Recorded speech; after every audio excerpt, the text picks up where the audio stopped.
జయ వచ్చేసింది కదా రుద్ర, ఇంకా స్కెచ్ ఎందుకు? అది జయ రాకముందు బాబాయ్. ఏవో కారణాల వల్ల అతను స్కెచ్ వేయలేకపోయాడు. మొన్న అనుకోకుండా జయ ఎంగేజ్మెంట్ రోజున మన ఇంటికి వచ్చాడు. వీరుతో మాట్లాడాడు, వెళ్ళిపోయాడు.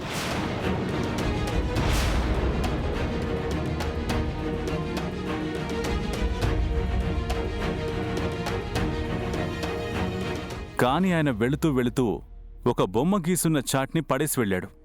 ఆ బొమ్మలో గంగ ఫీచర్స్ ఎక్కువగా కనిపించాయి.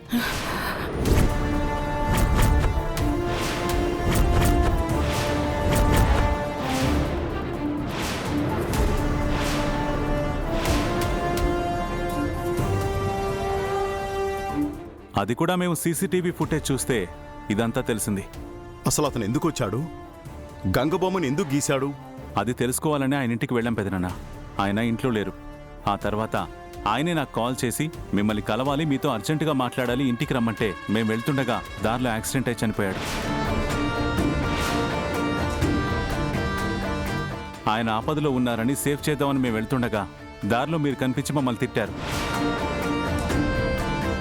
ఈలోపు మీరు అటుగా వెళ్తూ ఆ యాక్సిడెంట్ చూసి ఆయన్ని హాస్పిటల్కి తీసుకెళ్దాం అనుకునే లోపు ఆయన మీకు ఏదో చెప్పి మీ చేతుల్లోనే చనిపోయాడని అక్కడున్న వాళ్ళు చెప్పారు. అందుకే ఆయన ఏం చెప్పారో చెప్పండి.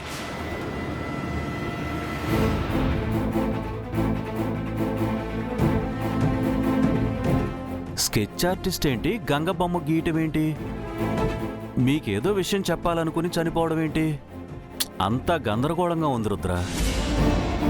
చెప్పు వీరు, ఆ రోజు రామనాథం గారు నీతో ఏం మాట్లాడారు? ఏం మాట్లాడతారు?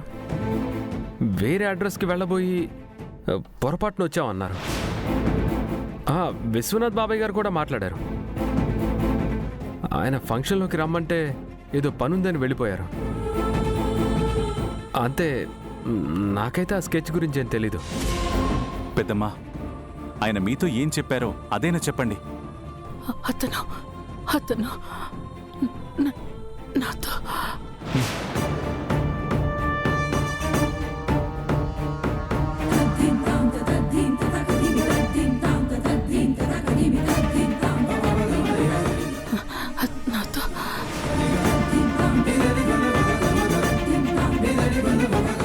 ఏం చెప్పాడు శకుంతల?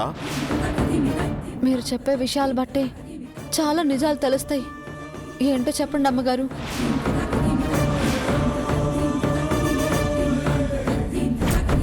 ఆయన కూతురు ఎవరో కాదు, మీ కోడలు గంగ, రుద్రప్రతాప్ భార్య. అతను నాతో ఏదో చెప్పాలని ప్రయత్నించాడు. కొన్ని చెప్పే లోపే అతని ప్రాణం పోయింది.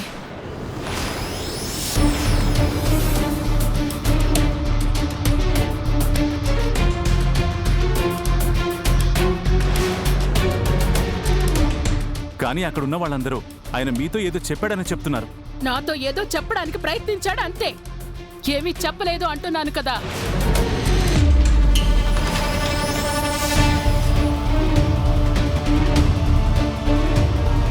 అమ్మగారు, కాసేపు నన్ను అందరూ ఒంటరిగా వదిలేయండి. పిచ్చి పిచ్చి ప్రశ్నలు వేసి నన్ను విసిగించకండి.